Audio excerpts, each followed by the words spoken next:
Welcome to programme views makers. मैं हूं आपके साथ शाइस्ता यूसुफ। वजीर आजम शहबाज शरीफ की टीम 8 रोज बाद फाइनल हो गई है। वफाकी काबीना में पीपल्स पार्टी और मुत्तहिदा कौमी मूवमेंट पाकिस्तान की नुमाइंदगी भी मौजूद है, जिनकी क़यादत ने पहले वजारतें ना लेने का ऐलान किया था। काबीना में 9 अफराद की शमूलियत के साथ पीपल्स पार्टी दूसरे नंबर पर है, जिसके शरीक चेयरमैन आसिफ जरदारी ने कहा था कि पीपल्स पार्टी कोई वजारत नहीं लेगी, इत्तेहादियों को मौका दिया जाएगा। इसी तरह MQM पाकिस्तान के सरबराह खालिद मकबूल सिद्दीकी ने भी कहा था कि वो हुकूमत के इत्तेहादी रहेंगे लेकिन वजारतें नहीं लेंगे।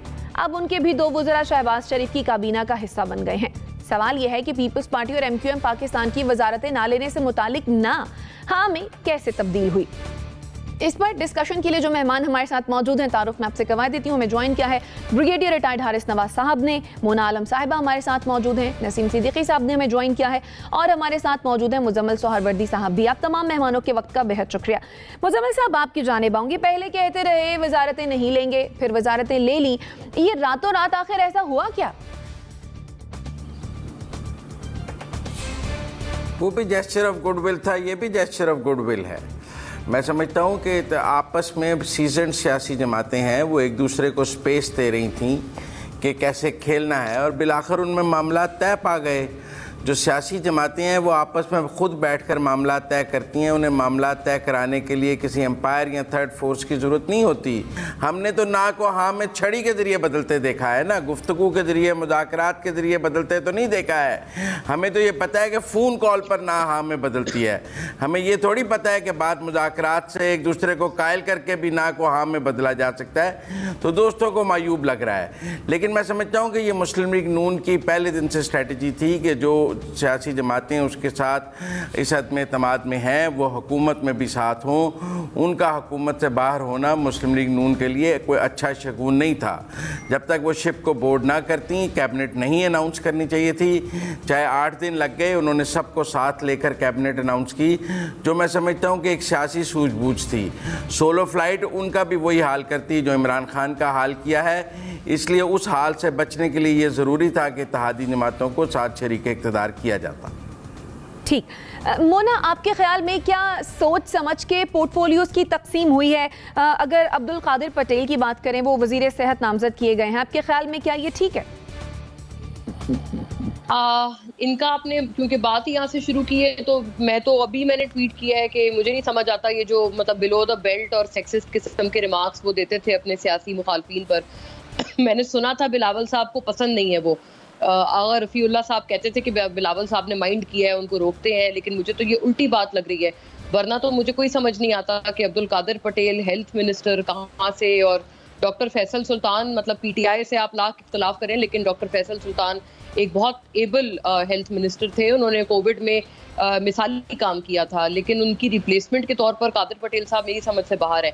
लेकिन ये है कि नून लीग के जितने लोग हैं, मैं सबको समझती हूँ कि उन्होंने अच्छे लोगों का इंतखाब किया है। उनकी तरफ से जितने लोग नॉमिनेट हुए हैं सारे अच्छे हैं। पीपल्स पार्टी से एक तो मुझे कादिर पटेल साहब और दूसरा शाजिया मरी साहिबा समझ नहीं आ रही। लेकिन नंदलेस बात, क्योंकि सवाल आपका ये है कि ये आए कैसे हैं जब इन्होंने पहले मना कर दिया था, तो गलत को अगर हम सही कह रहे हैं तो वो सही नहीं हो जाता, गलत ही रहता है। मेरे प्रोग्राम में एतराफ़ कर चुके हैं लतीफ़ खोसा साहब 2 रोज़ पहले कि पीपल्स पार्टी में 2 राय हैं और नहीं काम करना चाहते हैं वो लोग अंडर शहबाज शरीफ साहब, क्योंकि रिवायती हरीफ हैं ये 2 जमातें। तो ये तो बात थी, इनके अंदर ये इख्तिलाफात थे, और ये इस वजह से नहीं थे कि नहीं हम दूसरों को मौका देना चाहते हैं, क्योंकि गवर्नर कह रहे थे कि हमारे गवर्नर बना दें। तो गवर्नर तो कोई मतलब फी सबीलिल्लाह तो नहीं बनना था ना।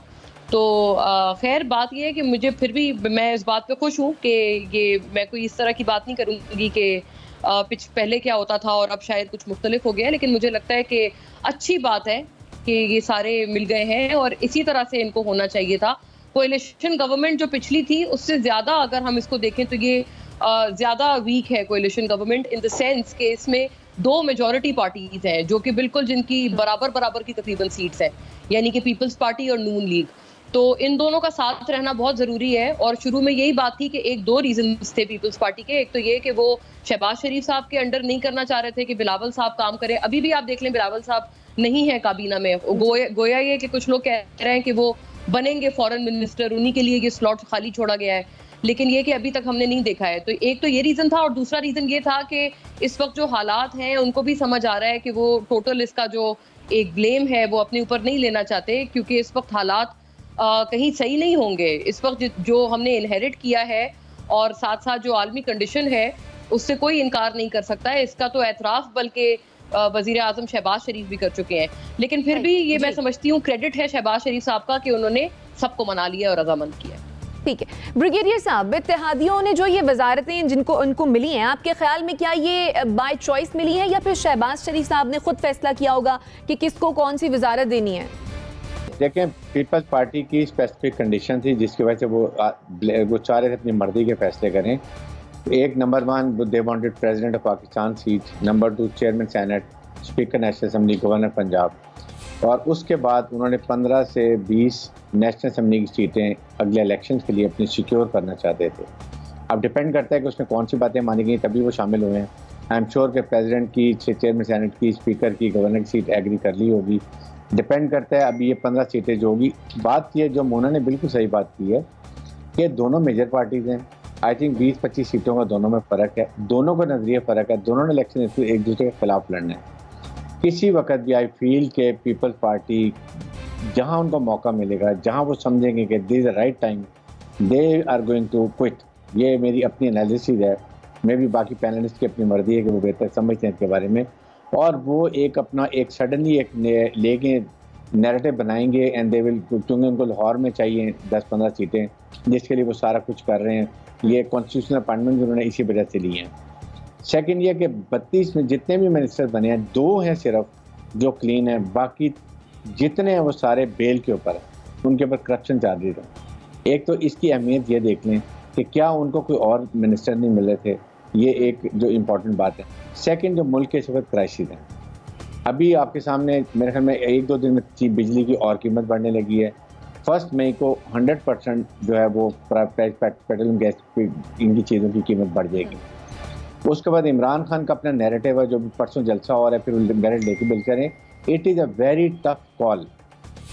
देखना ये है कि किस तरीके से ये कोalition गवर्नमेंट चलती है, और फिर इसके साथ PMLN ने सब चीज़ें क्यों एक्सेप्ट की हैं। वी मस्ट अंडरस्टैंड, एक्सेप्ट इसलिए किए हैं कि दे नीड 2 to 3 months जिसमें वो अपने केसेस को सॉर्ट आउट करना चाहते हैं। नंबर 1 जो सबसे उनके लिए अहम है, चाहे वो नवाज शरीफ की हों, इशहाक डार की हों, या शहबाज शरीफ की हों, या हमदा शहबाज की, या मरीम नवाज की हों।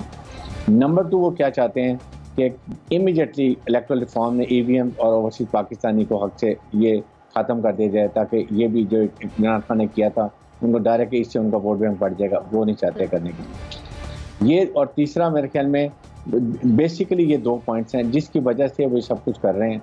उन्होंने 2-3 महीने में अपना काम करके उसको गवर्नमेंट चेंज हो जाए, इलेक्शन हो जाए, वट एवर हैपन, वो they want to secure it.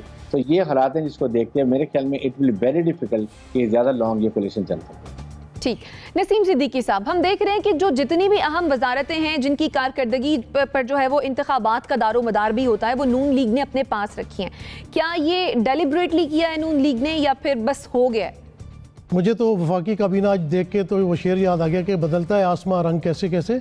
जिस तरह मुजम्मिल साहब भी बात कर रहे थे, इनसे पूछे ज़रा, अंपायर के बगैर कोई मैच होता है? कभी नहीं होता। और नून लीग का जिस तरह आपने सवाल किया कि उन्होंने मेन वजारतें अपने पास रखी क्योंकि उनकी असम्बली के अंदर ज़्यादा सीटें हैं, वज़ीर आज़म उनका है, और बाकी जमातों ने भी कहा कि ये ज़्यादा अपने पास वफाकी वजारतें रख लें पहले। जिस तरह आपने कहा कि पीपल्स पार्टी MQM तैयार नहीं थी, भाई सारी व्हीलिंग और डीलिंग इसी बात पर हो रही थी। उन्होंने कहा MQM ने कि पहले हमारे पास 2 वजारतें तो मौजूद हैं, आप हमें मज़ीद क्या देंगे। ये लालच के बिना पर ही होता है। हमारे जितने भी आप देखें पार्लियामेंट के तरफ जितने भी अपना एलाइज आते हैं, उनकी अपनी अपनी डिमांड्स होती हैं। लेकिन अल्लाह करे, पहले तो मेरी ये दुआ है कि शहबाज शरीफ की काबीना काम करे, पाकिस्तान की बेहतरी के लिए करे, क्योंकि पाकिस्तान में इस वक्त क्राइसिस है। हम चाहते हैं कि पाकिस्तान में स्टेबिलिटी आए, और अगर ये हुकूमत लेके आ सकती है तो बहुत बेहतर बात होगी, लेकिन ये होने वाला नहीं। अभी भी आप देख लें कि जिस तरह इख्तलाफात चल रहे हैं, अख्तर मेंगल नाराज़ हो गए हैं, उनको कल भी मनाने की कोशिश की, आज भी वो प्रेसिडेंट हाउस नहीं आए थे, तो बाजी के इख्तलाफात शुरू हो गए और बड़ा मुश्किल है। ये जमातें साथ नहीं चल सकती। मुजम्मिल साहब कुछ दिन के लिए खुश हो लें, कोई बात नहीं, हमें कोई एतराज़ नहीं है, कुछ अरसे के लिए खुशी मिलनी चाहिए आपको। मुजम्मिल साहब की हाँ, इतने अरसे जो इतने अरसे इनका मूड ख़राब रहा, खुश है, जिस तरह की बातें कर रहे हैं, फिर ये रिकॉर्ड कर लिएगा, फिर हम दोबारा सुनेंगे। इनके इनके बीच में इख्तलाफात बहुत जल्दी होने वाले हैं। कल आपने देखा कि मौलाना फजल रहमान ने कहा कि इलेक्शन जल्द से जल्द होना चाहिए, क्योंकि सब लोग जो है वो परेशान है कि ये अगर प्रोलॉन्ग कर गया तो एक पार्टी को जो है वो ज़्यादा अहमियत मिल जाएगा, उनको ज़्यादा अपने वोट बैंक इकट्ठा करने की या काम करने की ज़्यादा सहूलत मिल जाएगी। तो ये जल्द से जल्द इलेक्शन होंगे और आप आने वाले दिनों में बहुत जल्द देखेंगे कि इनके इख्तलाफात सामने आना शुरू हो जाएंगे। MQM परेशान है, कराची में उनकी जो पॉपुलैरिटी है बड़ी तेज़ी से उनका ग्राफ नीचे गिरा है, और बाकी लोगों की भी अपनी पीपल्स पार्टी को आप देख लें कि अभी बिलावल भुट्टो जरदारी साहब आज रात लंदन जा रहे हैं, जहाँ वो नवाज शरीफ साहब से मिलेंगे और वो अपनी वजारत खारजा के लिए वहाँ नहीं जा रहे। ये जो पंजाब के गवर्नर के लिए इख्तलाफात पैदा हुए हैं, चेयरमैन सेनेट के लिए इख्तलाफात पैदा हुए, तो अभी से इख्तलाफात शुरू हो गए। तो ये सबको होते होते भी जो आने वाला वक्त है उसमें पता चलेगा कि कौन किसके साथ है और ये किस तरह ये काबीना जो है साथ चलेगी। यानी